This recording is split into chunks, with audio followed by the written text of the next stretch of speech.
we are studying. In the last period, I tried to place before you global environmental problems. And in the global environmental problems, I started with depletion of ozone layer, what is greenhouse effect and global warming, and consequently, what is climate change, what can be causes, effects, and remedies as well. Today, we are in a position to study theory of environmental development. That is, when development takes place, it requires to take into account theory of that, how that theoretically affects environment when the efforts are being made by us so as to achieve more and rapid development of the economy as such. And it is therefore it is of crucial importance to study two very important theoretical issues so far as today's lecture is concerned. First is what is meant by environment friendly size of firm. Already you have studied or you might be studying microeconomic analysis. And in microeconomic analysis, there is a concept of firm and industry. Already you have studied at graduate level, especially part 3. And what is a firm and where the equilibrium is established? And prominently in the context of when we want to discuss that relating to environment, where equilibrium of the firm can be established, that requires to be discussed. And that we are going to study under the concept environment friendly size of firm. One more very important theoretical explanation or discussion that we are going to carry out, that is, we are always trying for rapid development of the economy. World economy as a whole and many of the countries of the world are just striving for rapid development of the economy, and consequently that is very adversely affecting the state and quality of the environment. So is there a need for controlling or restricting economic growth or development of the economy? That is also of crucial importance. And all that theoretical explanation and analysis that we get in limits to growth theory. Limits to growth theory, what is that and what's its critical evaluation? These are some of the things that I want to place before you so far as today's lecture is concerned. आपण काल काय केलं की आंतरराष्ट्रीय स्वरूपाचे, जागतिक स्वरूपाचे जे पर्यावरणीय प्रश्न आहेत, पर्यावरणीय समस्या आहेत, त्या पर्यावरणीय प्रश्नांचा किंवा समस्यांचा विचार हा आपण कालच्या तासाला करण्याचा प्रयत्न केला. मग यामध्ये आपण सुरुवात केली की ओझोनचा थर विरळ होत जाणं किंवा ओझोनचा थर पातळ होत जाणं, मग हरितगृह परिणाम, मग जागतिक तापमान वाढ आणि मग हवामान बदल.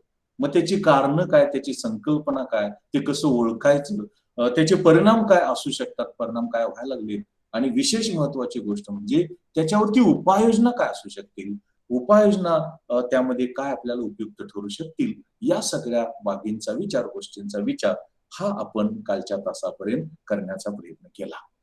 आज आपल्याला विकास आणि पर्यावरण किंवा पर्यावरण विकास यामधल्या संबंधाचं विवेचन करत असताना दोन महत्वाचे घटक आपल्याला अभ्यासायचे आहेत. आणि ते दोन महत्वाचे घटक म्हणजे एक म्हणजे पर्यावरण पूरक उद्योग संस्थेचे आकारमान किंवा त्याला आपण पर्यावरण स्नेही उद्योग संस्थेचे आकारमान असं आपण म्हणू शकतो. आणि दुसरं म्हणजे वृद्धी मर्यादा सिद्धांत, लिमिट्स टू ग्रोथ थिअरी. संपूर्ण जग सातत्यानं वृद्धी, विकास याच्या पाठीमागे लागलेला आहे. आणि त्याचा परिणाम हा संपूर्ण पर्यावरणावरती, पर्यावरणाच्या गुणवत्तेवरती, दर्जावरती व्हायला लागलेला आहे. मग या स्थितीमध्ये हे अस्तित्वात राहील का, पृथ्वी अस्तित्वात राहील का? तुम्ही लहानपणी कुठं ऐकलंय का बघा, पृथ्वी जगबुडी होणार आहे असं कुठं तुम्ही ऐकलं असेल. पृथ्वी नष्ट होणार आहे. आणि त्याचं खरं जे कारण आहे ते पर्यावरणीय कारण आहे. विकास आणि पर्यावरण यामधल्या संबंधाचं ते विवेचन आहे, ते नेमकं काय आहे याची चर्चा आपण या अनुषंगानं करणार आहोत. So for as today's lecture is concerned, I am trying to place before you two important issues. One is environment friendly size of firm and another is limits to growth theory. I will share presentation so that it will be helpful for us so as to understand what I want to communicate so far as today's lecture is concerned.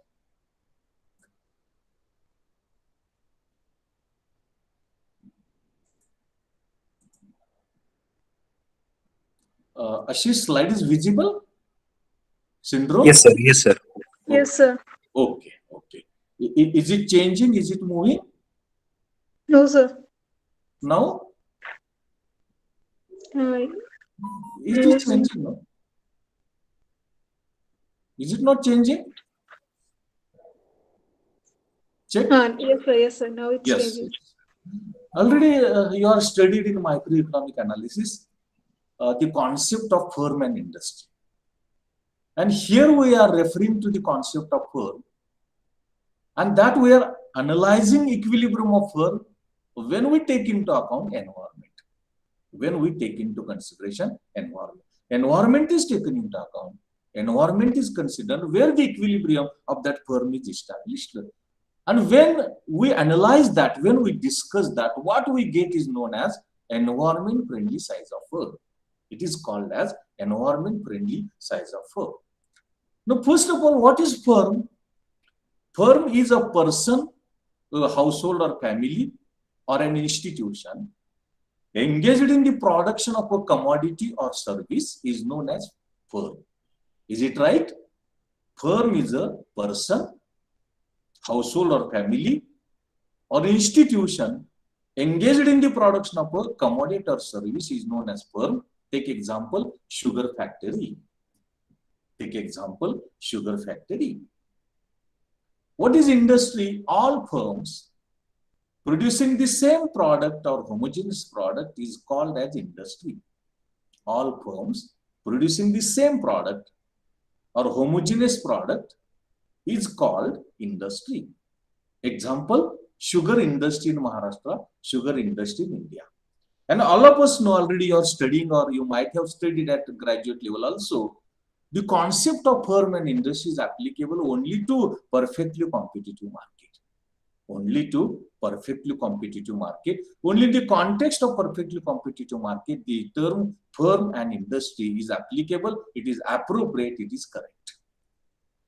Now, what is environment friendly size of firm?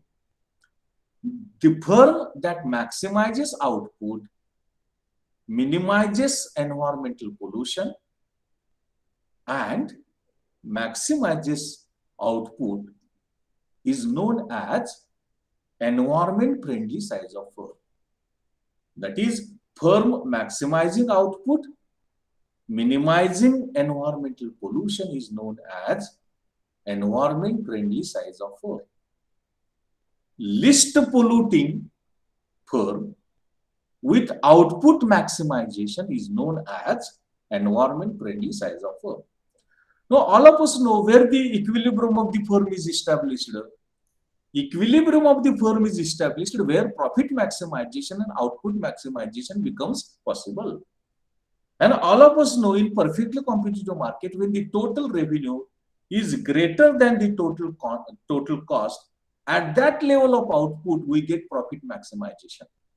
And where the profit maximizing output is undertaken, it is taken, that gives us what we call it as equilibrium of firm. In other words, where the marginal cost is equal to marginal revenue, that is also profit maximizing output, and it is also equilibrium. You might have studied in perfectly competitive market. Where the distance between total revenue and total cost is maximum, it is maximum profit and maximum output, that's equilibrium. Or in other words, where marginal cost is equal to marginal revenue, that also gives profit maximization. And that profit maximization also enables us what we call it as a equilibrium of firm. But here the problem is that the cost that is taken into account, either the total cost or marginal cost, that is only private cost. And private cost is cost to purchase resources, cost to purchase inputs, cost to purchase factors of production, that is private cost. But cost that can be social cost is not being taken into account.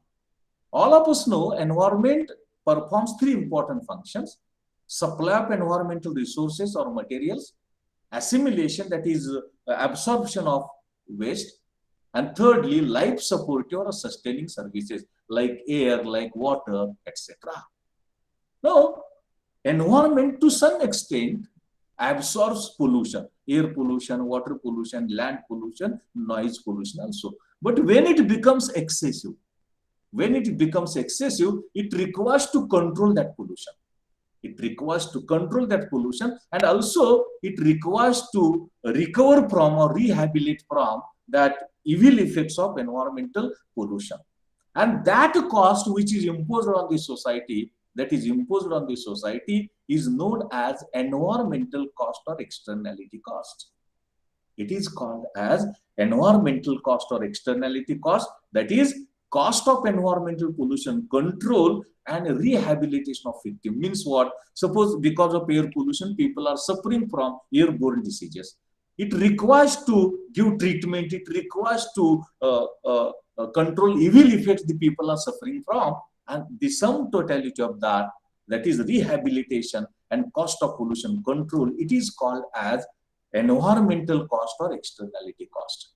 It is called as environmental cost or externality cost, and that is also the thing which is necessary to be taken into account, which is not taken into consideration,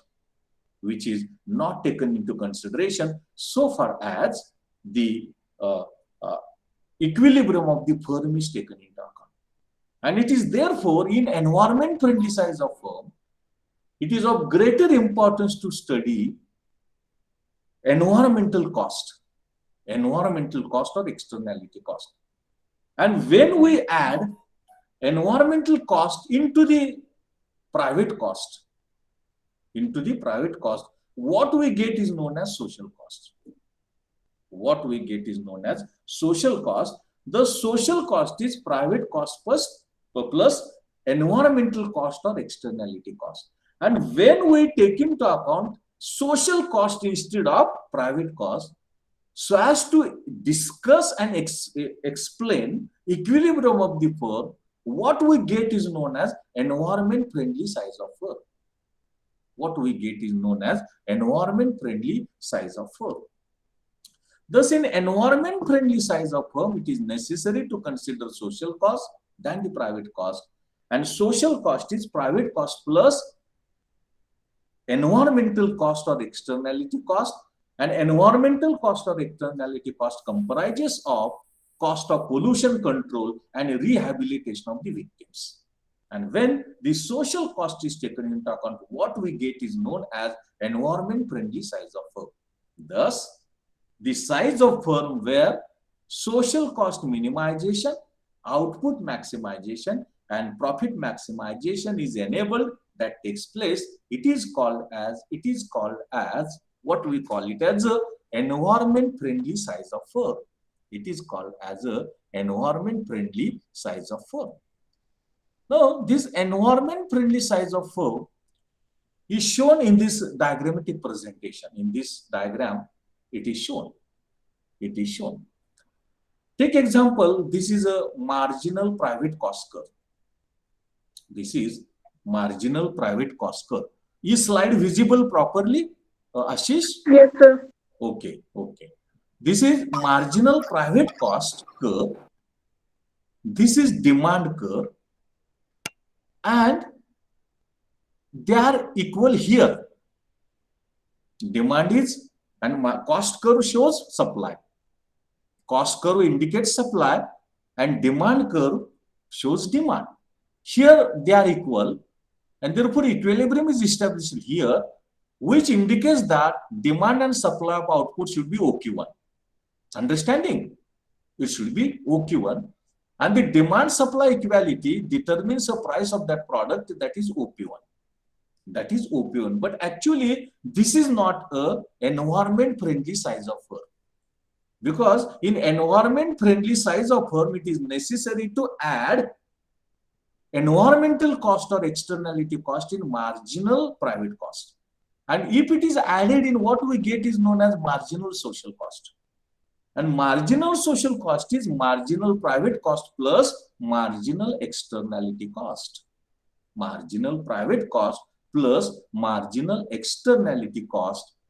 And this is social supply curve, this is demand curve, and equilibrium is established here. Equilibrium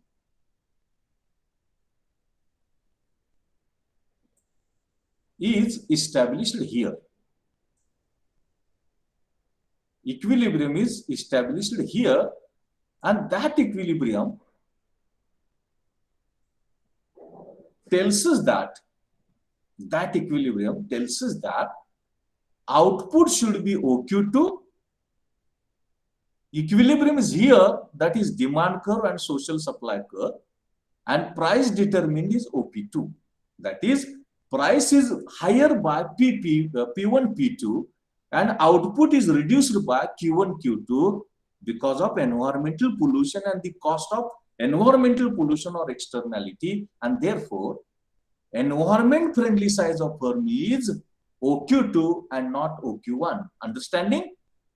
And price is OP2 and not OP1, because when environmental cost is included in the cost of production, the social cost increases and consequently price also increases, and this is what we call it as a environment friendly size of firm.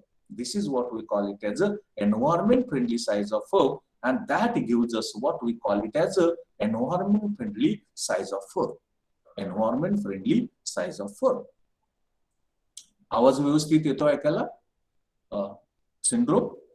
Yes, sir. Yes, sir. Ashish आवाज येतो व्यवस्थित? Yes, sir. Yes, sir. आपण आज पर्यावरण स्नेही किंवा पर्यावरण पूरक उद्योग संस्थेचे आकारमान म्हणजे काय ते बघतोय आपण.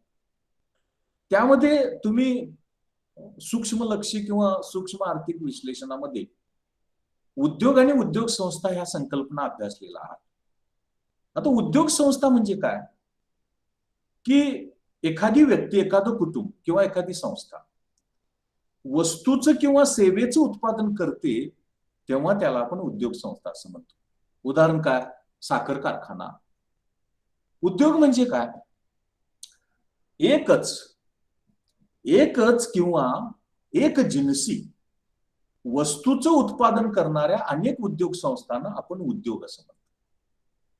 अनेक उद्योग संस्थांना आपण उद्योग असं म्हणतो. उदाहरणार्थ साखर उद्योग, भारतातील साखर उद्योग, महाराष्ट्रातील साखर उद्योग इत्यादी. आता हे बघितल्यानंतर तुम्ही उद्योग संस्थेचा समतोल अभ्यासलेला आहे पूर्ण स्पर्धेमध्ये. आणि उद्योग संस्थेच्या समतोलाची अट काय? समतोलाची अट आहे की जिथं एकूण प्राप्ती आणि एकूण खर्च यातलं अंतर जास्तीत जास्त असतं ते अधिकाधिक नफा देतं, आणि ते उत्पादन जेव्हा ती उद्योग संस्था काढते किंवा करते तेव्हा तिथं उद्योग संस्थेचा समतोल प्रस्थापित होतो. बरोबर आहे Ashish?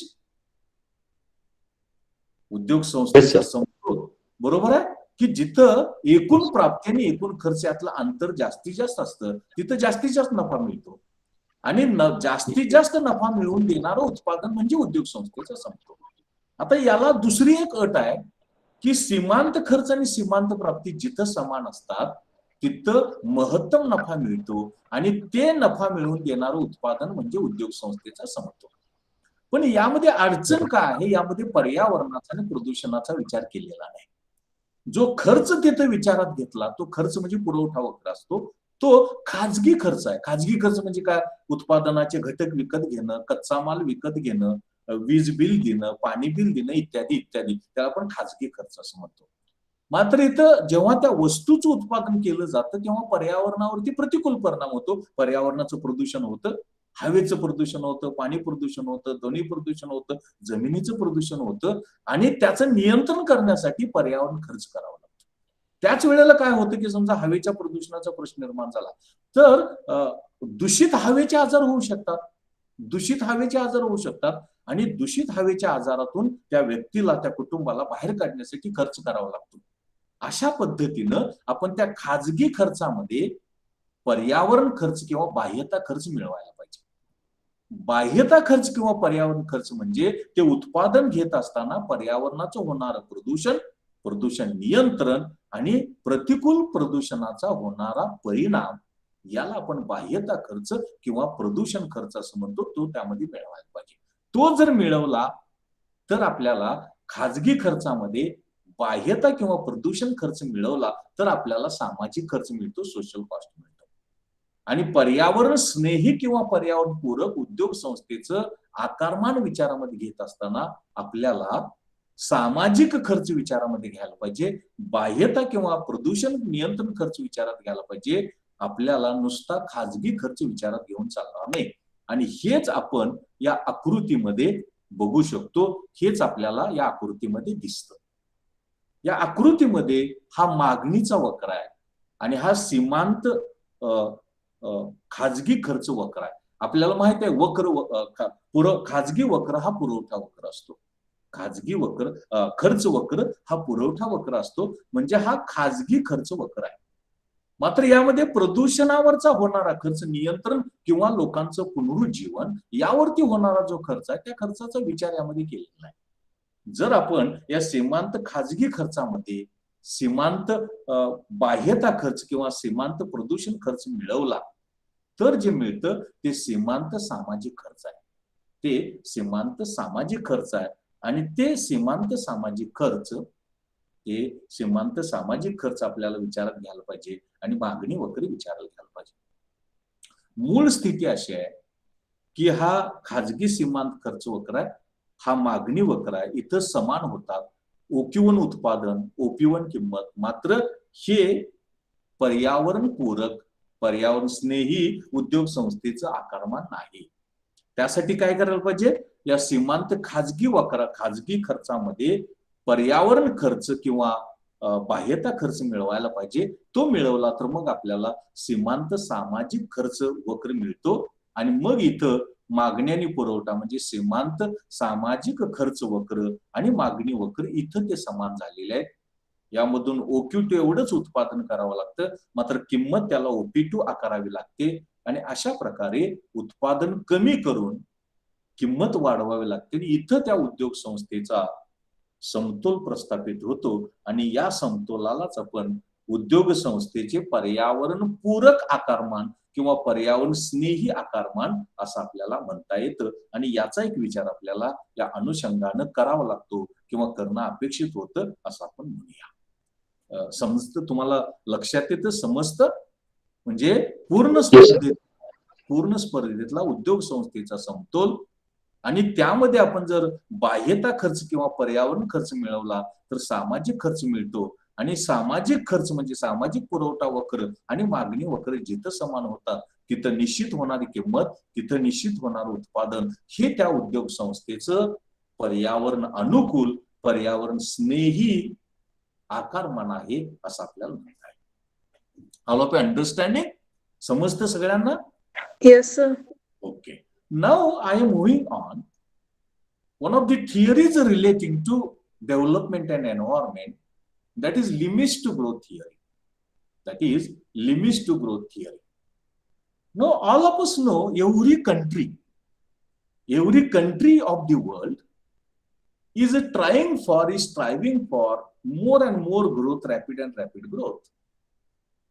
And it is therefore in an effort to increase production output, because it is an indicator of qualitative life or qualitative standard of the living of the people. It is indicator of qualitative standard of living of the people.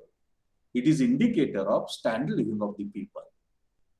And it is therefore the efforts are being made by each and every country to achieve growth, that is to increase more and more output or production. But when that happens, it adversely affects environment. It adversely affects natural resources.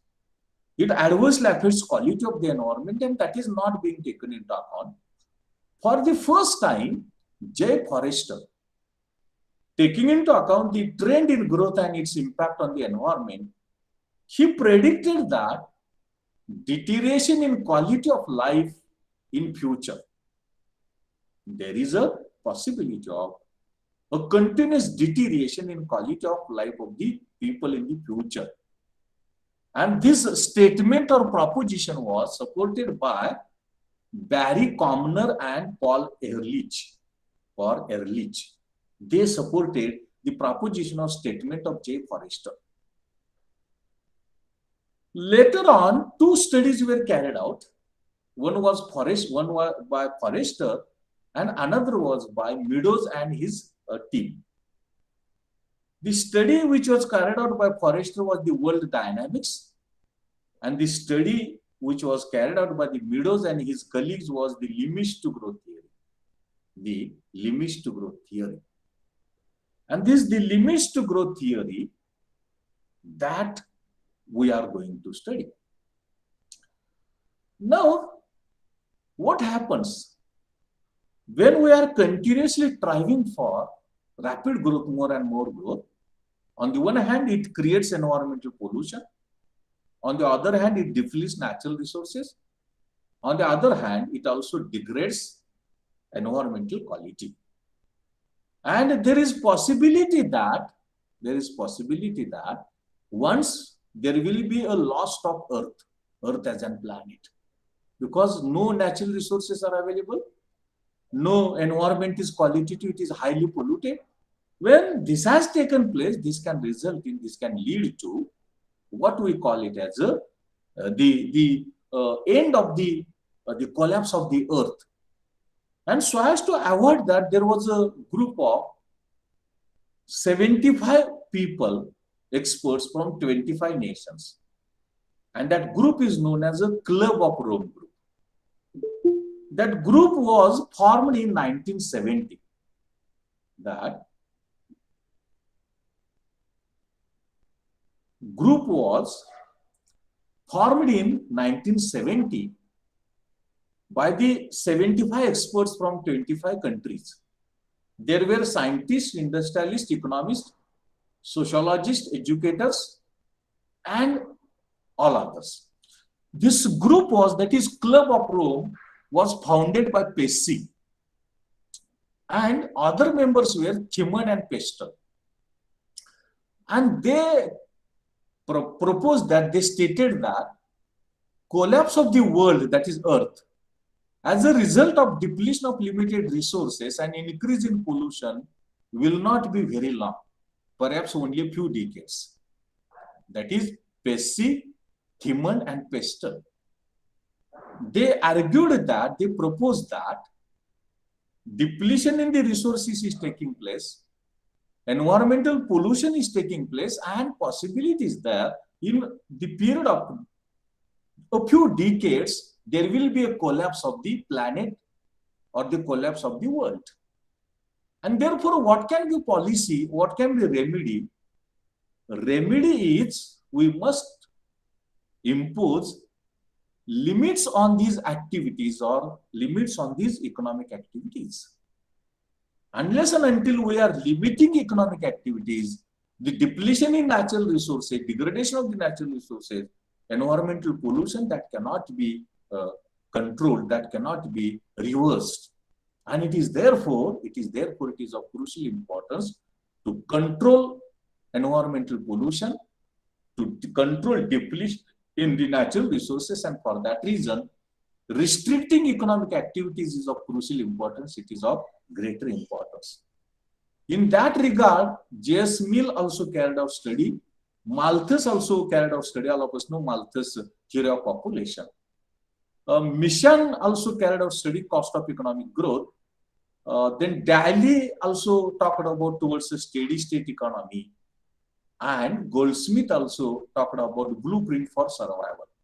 These were the efforts in that direction, in which how it is possible to save the nature, how it is possible to save natural resources, how it is possible to control natural resource degradation, how it is possible to control environmental pollution and degradation. And the effort which was made by this team along with the Meadows is the limits to growth theory. Is the limits to growth theory, that is, unless and until we put limitations, until we restrict our growth, we are not in a position to save nature, we are not in a position to preserve, protect, conserve natural resources, we are not in a position to control environmental pollution, degradation, and it is therefore there is a need for imposing limits on the economic growth. That is what we call it as the limits to growth theory. That is what we call it as a limits to growth theory. Then what are the basic propositions of this theory? Those have been given by infinite growth is impossible on a finite planet. Mahbub Haq says infinite growth is not possible on finite planet. Action is necessary to prevent exponential growth. Growth is necessary to be restricted. Growth is necessary to be prevented.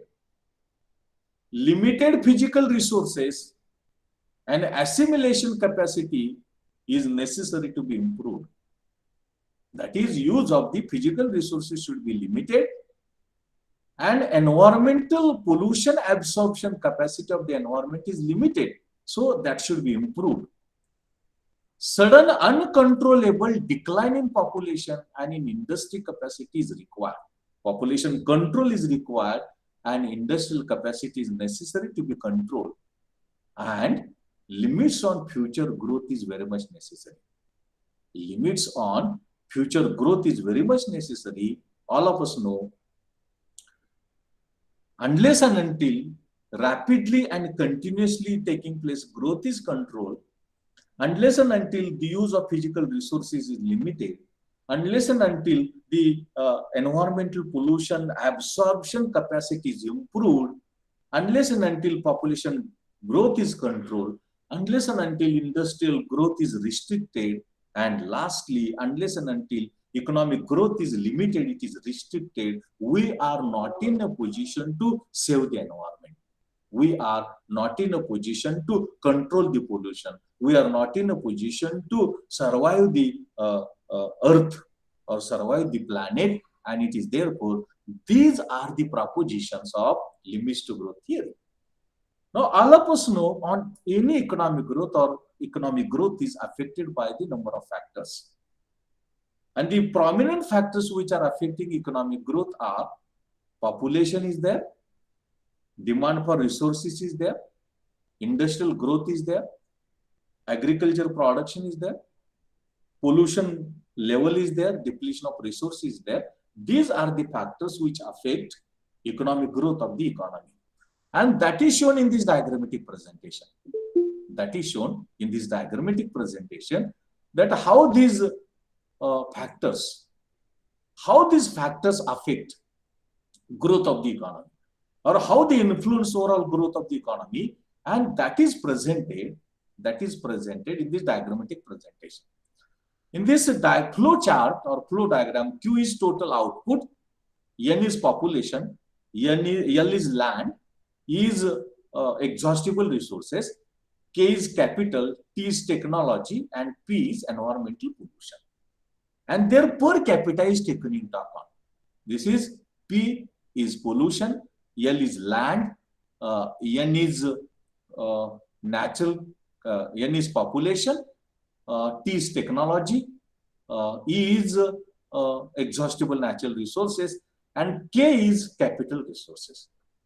And when we divide all those by the population, we get per capita land availability, per capita output, per capita availability of exhaustible resources, per capita availability of the natural resources, etc., etc. And when we attempt for more and more growth, the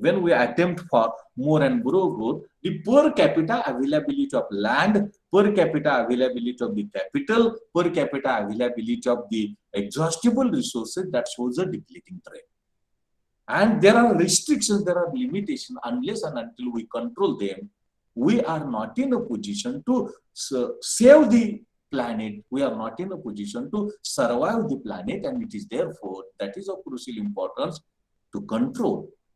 That is of crucial importance to control what we call it as the limits to growth or limiting the growth. This model has given some predictions. This model has given some forecasting. Must be end and exponential growth of population and output. We must control rapidly growing output and rapidly growing population. Rapidly growing output and rapidly growing population, there is a need for limiting this growth. There is a need for limiting this growth. Ultimate limit to growth to exhaustion of natural resources is possible. Unless and until we limit exhaustible natural resource use, rather it is difficult to survive that growth or to sustain that growth, and therefore limiting the use of exhaustible natural resources is necessary. Then choking effects of excessive environmental pollution. When we continuously try for growth or more and more growth, on the one hand, natural resource depletion takes place. And on the other hand, environmental pollution increases. And consequently, as the result of that, natural resource depletion, degradation takes place on the one hand, and on the other hand, environmental pollution increases. And that is necessary to be controlled. That is necessary to be controlled.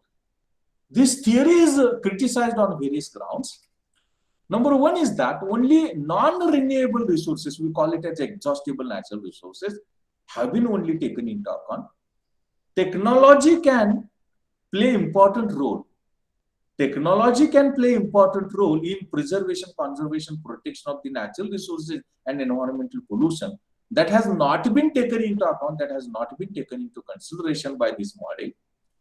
Then this model doesn't talk about the optimum size of population, because population doesn't have a continuous rising trend. Initially it increases, that reaches to maximum, and later it has a declining trend. And that trend in population has not been taken into consideration by this model, by this theory. That is one of the criticism. Then further criticism is that for any country, a continuous growth is not possible. Any country, plenty of natural resources, human resources, man-made resources, continuous growth is not possible because there are inbuilt limitations, inbuilt restrictions, and it is therefore a continuous growth is impossible only, and that has not been taken into consideration by this particular model.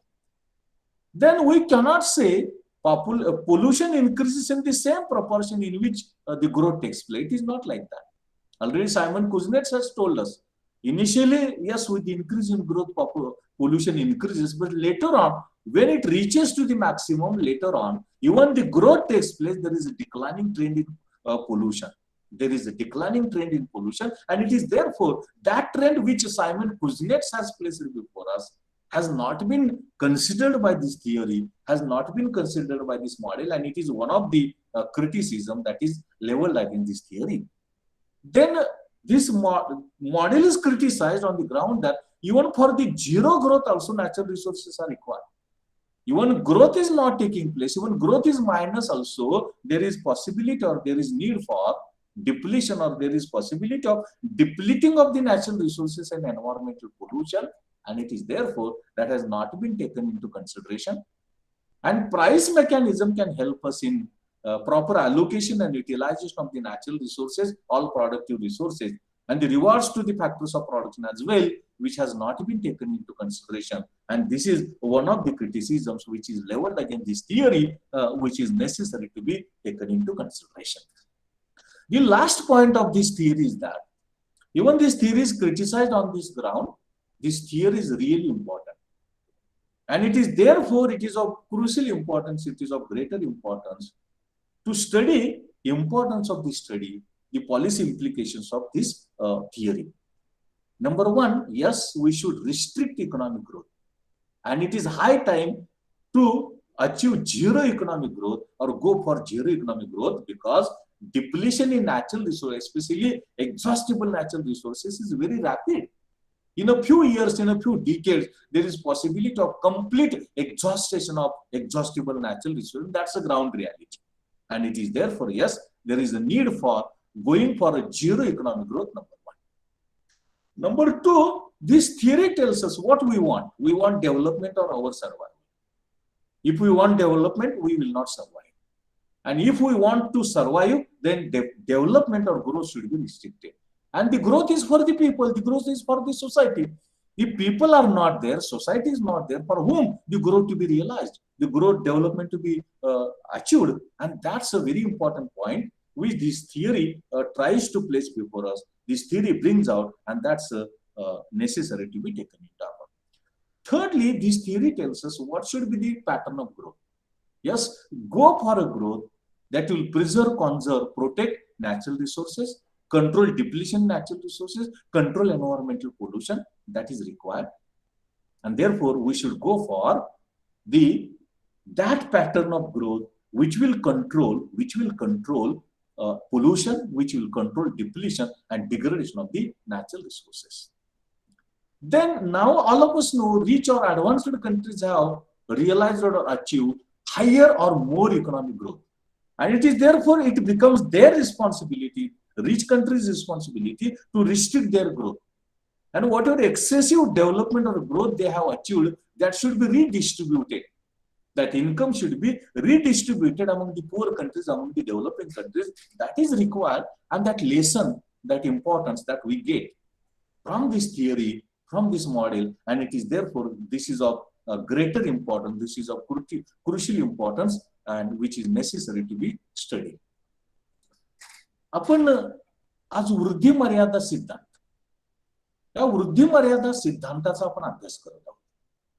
आणि वृद्धी मर्यादा सिद्धांतामध्ये त्याची पार्श्वभूमी अशी आहे की जगातल्या प्रत्येक देशाला असं वाटतं की जलद आणि सर्वांगीण विकास व्हावा, जलद आणि सर्वांगीण आर्थिक वृद्धी व्हावी. आपल्याला माहित आहे की मिसेस रॉबिन्स यांनी आपल्या अर्थशास्त्राच्या व्याख्येमध्ये सांगितलेलं आहे, सर्वच प्रकारची उत्पादन साधनं मर्यादित आहेत. ती नुसती मर्यादित नाही तर ती पर्यायी उपयोगाची आहेत, आणि त्यामुळं त्यांची जी दुर्मिळता आहे ती त्यांची दुर्मिळता अजून वाढत जाते. त्यांची जी टंचाई आहे ती टंचाई त्यांची अजून वाढत जाते. अशा प्रकारची परिस्थिती ही आपल्याला दिसते. या पार्श्वभूमीवरती आपल्याला या वृद्धीवरती मर्यादा आणणं आवश्यक आहे, या वृद्धीवरती बंधनं आणणं आवश्यक आहे. अन्यथा ही पृथ्वी नष्ट होण्याची शक्यता, या पृथ्वी जगबुडी होण्याची शक्यता किंवा पृथ्वी नष्ट होण्याची शक्यता फार काही लांब आहे असं आपल्याला दिसत नाही. आणि तुम्ही लहानपणी ऐकलं असेल बघा, जगबुडी होणार आहे किंवा पृथ्वी नष्ट होणार आहे. ही जे काय विधानं केली जातात त्याचा आधार आहे की सगळी नैसर्गिक साधनं संपली आणि पर्यावरणाचं प्रदूषण वाढलं तर पृथ्वी जगू शकत नाही, पृथ्वी अस्तित्वात राहू शकत नाही. आणि पृथ्वी जर अस्तित्वात नसली तर एकही सजीव जगू शकत नाही, मानव जगण्याची शक्यता अजिबातच नाही. आणि यालाच आपण पृथ्वी नष्ट होणं, जग नष्ट होणं किंवा जगबुडी होणं असं वेगळ्या अर्थानं आपण म्हणण्याचा प्रयत्न करतो. त्या पाठिंबाचा खरा अर्थ तो आहे. आता हे जर आपण सातत्यानं करत गेलो की वृद्धी वृद्धी वृद्धी, तर त्यातून दोन गोष्टी होतात. नैसर्गिक साधन सामग्री संपत जाते, तिचा ऱ्हास होत जातो, आणि दुसऱ्या बाजूनं पर्यावरणाचं प्रदूषण वाढत जातं आणि गुणवत्ता ढासळत जाते. म्हणून सुरुवातीला जय फॉस्टर यांच्या हे लक्षात आलं की सातत्यानं आपण लोकांचं जीवनमान सुधारण्यासाठी, राहणीमान सुधारण्यासाठी आपण जे सारखं वृद्धीच्या पाठीमागे लागलेलं आहे त्याचे प्रतिकूल परिणाम नैसर्गिक साधनांवरती, पर्यावरणावरती काय होत आहेत याचा आपण विचार करत नाही. आणि म्हणून आपल्याला भविष्य कालावधीमध्ये लोकांना जगणं कठीण आहे, सजीवांना जगणं कठीण आहे, अशा प्रकारचा पहिल्यांदा विचार जय फॉरेस्टर यांनी मांडला.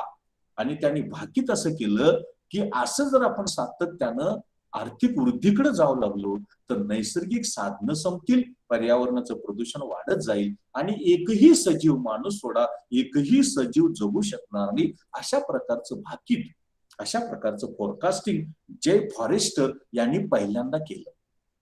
मग त्याला बॅरी कॉमनर आणि पॉल एरलिच यांनी सपोर्ट दिला. त्यानंतर अशाच प्रकारचा अभ्यास फॉरेस्टर यांनी दी वर्ल्ड डायनॅमिक्स मध्ये केला. आणि नंतर मिडोज आणि त्यांचे जे सहकारी होते यांनी दी लिमिट्स टू ग्रोथ थिअरी या माध्यमातून करण्याचा प्रयत्न केला. यामध्ये त्यांनी असं सांगितलं की कॉमनर म्हणा किंवा फॉरेस्टर म्हणा किंवा एरलिच असं म्हणतात की सातत्यानं आपण जर आर्थिक वृद्धीकडे जायला लागलो तर पर्यावरणाचा ऱ्हास आहे, पर्यावरणाचं प्रदूषण वाढत जाणार आणि नैसर्गिक साधनं संपत जाणार, नैसर्गिक साधन संपत्ती ही नष्ट होत जाणार. आणि मग आता आपल्याला काय आवश्यक आहे तर वृद्धीवरती मर्यादा आणायला पाहिजे, वृद्धीवरती बंधनं आणायला पाहिजेत, नियंत्रण आणायला पाहिजेत. अशा प्रकारची चर्चा, अशा प्रकारचा काही अभ्यास सुरू झाला. 1970 मध्ये पेसी नावाचे एक शास्त्रज्ञ आहेत, त्यांनी रोमचा गट नावाचं एक संघटन स्थापन केलं. त्यामध्ये 75 वेगवेगळ्या विषयातले तज्ञ होते आणि ते एकूण 25 राष्ट्रांमधले होते.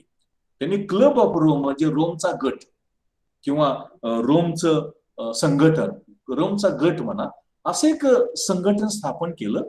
यामध्ये शास्त्रज्ञ होते, उद्योगपती होते, अर्थशास्त्रज्ञ होते, समाजशास्त्रज्ञ होते, शिक्षण तज्ञ होते, या वेगवेगळ्या क्षेत्रातले तज्ञ होते. आणि त्यांच्या असं लक्षात आलं, त्याने अभ्यास केला तेव्हा त्यांच्या लक्षात आलं की सातत्यानं आर्थिक वृद्धी शक्य नाही. सातत्यानं आर्थिक वृद्धी शक्य नाही, कारण हे जी पृथ्वी आहे, ही पृथ्वी नष्ट होण्याची शक्यता फार जवळ आलेली आहे. नैसर्गिक साधनं संपणार, त्यांचा ऱ्हास होणार आणि पर्यावरणाचं प्रदूषण हे सातत्यानं वाढत जाणार. आणि म्हणून अशा प्रकारची जी चर्चा, अशा प्रकारचं संशोधन, अशा प्रकारची मांडणी ही या रोमच्या गटानं, क्लब ऑफ रोमनं सुरुवातीला करण्याचा प्रयत्न केला. मग यासाठी काय करायला पाहिजे? वृद्धीवरती मर्यादा आणायला पाहिजे आणि पर्यावरण प्रदूषण नियंत्रित करण्यासाठीचा प्रयत्न करायला पाहिजेत. त्यासाठी जे आर्थिक उपक्रम आहेत, व्यवहार आहेत, त्यांच्यावरती बंधनं आणायला पाहिजेत, नियंत्रण आणायला पाहिजेत. अन्यथा संकट वाढत जातील, सगळी उत्पादन साधनं संपतील, नैसर्गिक साधनं संपतील आणि पर्यावरणाचं प्रदूषण या अत्यंत वेगानं, अत्यंत जलद गतीनं होईल. अशाच प्रकारचा विचार जे.एस. मिल यांनी स्थितिशील अवस्थेमध्ये केलेला होता, माल्थस यांनी लोकसंख्या सिद्धांतामध्ये केलेला होता, मिशन यांनी कॉस्ट ऑफ इकॉनॉमिक ग्रोथ यामध्ये केलेला आहे, आणि डॅली यांनी टुवर्ड्स स्टेडी इकॉनॉमी यामध्ये केलेला आहे, आणि गोल्डस्मिथ यांनी ब्लूप्रिंट फॉर सर्व्हायव्हल यामध्ये सुद्धा करण्याचा प्रयत्न केलेला आहे. यामध्ये जे मिडोज आहेत, ते मिडोज या क्लब ऑफ रोमचे सदस्य होते, आणि त्यांनी या सगळ्यांना मिळून, सगळ्यांना एकत्र घेऊन त्यांनी जो सिद्धांत मांडला त्यालाच त्यांनी लिमिट्स टू ग्रोथ थिअरी असं म्हटलेलं आहे, वृद्धी मर्यादा सिद्धांत असं म्हटलेला आहे. तो सिद्धांत काय म्हणतो? तो सिद्धांत असं म्हणतो की सगळं जग, जगातले जे सगळे देश वृद्धीच्या मागं लागलेले आहेत, सारखं वृद्धीसाठी ते धडपडत आहेत, ते चुकीचं आहे. त्यामुळं काय व्हायला लागलेलं आहे? नैसर्गिक साधने संपत चाललेले आहेत, त्यांचा ऱ्हास होत चाललेला आहे, पर्यावरणाचं प्रदूषण वाढत चाललेलं आहे आणि पर्यावरणाची गुणवत्ता ही ढासळत चाललेली आहे. आणि म्हणून त्यांचं असं म्हणणं आहे, या सिद्धांताचं असं म्हणणं आहे की मर्यादित या प्लॅनेटवरती, मर्यादित पृथ्वीवरती अमर्यादित वृद्धी शक्य नाही. मर्यादित या पृथ्वीवरती अमर्यादित वृद्धी शक्य नाही. आणि याच अनुषंगानं मेहबूब उल हक यांनी या संदर्भातली काही विधानं, या संदर्भातली काही प्रपोजिशन्स मांडलेले आहेत. त्यांचं असं म्हणणं आहे की आपण ही जी सातत्यानं वेगानं आर्थिक वृद्धी करण्यासाठी प्रयत्न करत आहोत, त्याच्यावरती बंधनं आपण आणायला पाहिजे, त्याच्यावरती आपण नियंत्रण आणायला पाहिजे. भौतिक साधनं आणि प्रदूषण नियंत्रण याच्यावरती आपण भर द्यायला पाहिजे. म्हणजे भौतिक साधनांच्या वापरावरती मर्यादा आणायला पाहिजे, प्रदूषण नियंत्रणाच्या क्षमतेवरती आपण ती सुधारण्यासाठी प्रयत्न करायला पाहिजे, आणि लोकसंख्या नियंत्रण करायला पाहिजे, औद्योगिक विकास नियंत्रित करायला पाहिजे. आणि विशेष महत्वाची गोष्ट म्हणजे भविष्य कालावधीमध्ये सगळी जी आर्थिक वृद्धी आहे, या आर्थिक वृद्धीवरती बंधनं आणायला पाहिजेत, मर्यादा आणायला पाहिजेत, नियंत्रण आणायला पाहिजे. आपल्याला माहित आहे की कुठल्याही देशाची आर्थिक वृद्धी या घटकांवरती अवलंबून असते: लोकसंख्या, संसाधनांना मागणी, औद्योगिक विकास, शेती विकास, प्रदूषण पातळी आणि नैसर्गिक साधनं नष्ट होणं आणि ऱ्हास होत जाणं किंवा कमी होत जाणं. आणि तेच या आकृतीमध्ये, फ्लो चार्ट मध्ये दाखवलेलं आहे. इथं टी म्हणजे एकूण उत्पादन दाखवलेलं आहे, एन म्हणजे लोकसंख्या दाखवलेली आहे, एल म्हणजे जमीन दाखवलेली आहे, ई म्हणजे संपणारी नैसर्गिक साधनं, के म्हणजे भांडवली साधनं, टी म्हणजे तंत्रज्ञान आणि पी म्हणजे पर्यावरण प्रदूषण. आणि हे आपण यामध्ये काय केलेलं आहे की याला जर आपण लोकसंख्येनं भागलं, म्हणजे जमिनीला लोकसंख्येनं भागलं, पर्यावरण प्रदूषणाला लोकसंख्येनं भागलं, संपणाऱ्या नैसर्गिक साधनांना लोकसंख्येनं भागलं, उत्पादनाला लोकसंख्येनं भागलं, भांडवलाला लोकसंख्येनं भागलं, तर ते दरडोई मिळतं. यामध्ये काय व्हायला लागलेलं आहे की दरडोई उत्पादन वाढत असताना दरडोई जमिनीची उपलब्धता घटत चाललेली आहे, दरडोई संपणारी नैसर्गिक साधनं कमी कमी होत चाललेली आहे, दरडोई भांडवलाची उपलब्धता कमी कमी होत चाललेली आहे, आणि दरडोई प्रदूषण वाढत चाललेलं आहे. तंत्रज्ञानाला मर्यादा आहे आणि तंत्रज्ञान यामध्ये फार काय बदल करू शकेल असं दिसत नाही.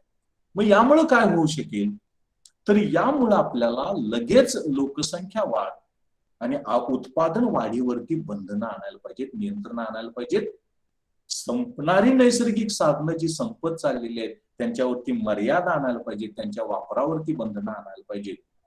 नाहीतर पर्यावरणाचं प्रदूषण होईल आणि प्रदूषणामुळे ही पृथ्वीच नष्ट होईल. अशा प्रकारची परिस्थिती निर्माण होण्याची शक्यता ताबडतोब आहे किंवा लगेचच आहे, याचा विचार आपण करायला पाहिजे. आणि म्हणून संपणारी नैसर्गिक साधनं, ऱ्हास पावणारी नैसर्गिक साधनं, पर्यावरणाचं वाढत चाललेलं प्रदूषण, हे जर सगळं आपल्याला नियंत्रित करायचं असेल आणि सगळे सजीव आणि प्रामुख्यानं मानव याला जर संरक्षित ठेवायचं असेल, सुरक्षित ठेवायचं असेल, जगवायचं असेल, तर वृद्धीवरती मर्यादा आणायला पाहिजे. अशा प्रकारचं विवेचन हे जे सिद्धांत देतो यालाच आपण लिमिट्स टू ग्रोथ थिअरी, वृद्धी मर्यादा सिद्धांत असं आपण म्हणतो. या सिद्धांतावरती काही टीका केल्या जातात की या सिद्धांतानं फक्त अनूतनीकरणक्षम साधनांचाच विचार केलेला आहे. तंत्रज्ञान यामध्ये फरक करू शकतो, प्रदूषण नियंत्रित करू शकतो, नैसर्गिक साधनांचा वापर कमी करू शकतो, याचा विचार या सिद्धांताने केला नाही. लोकसंख्या ही सातत्यानं वाढत जाते असं नाही, ती सुरुवातीला वाढत जाते, नंतर ती जास्तीत जास्त होते आणि नंतर ती घटत जाते, याचा विचार या सिद्धांताने केलेला नाही.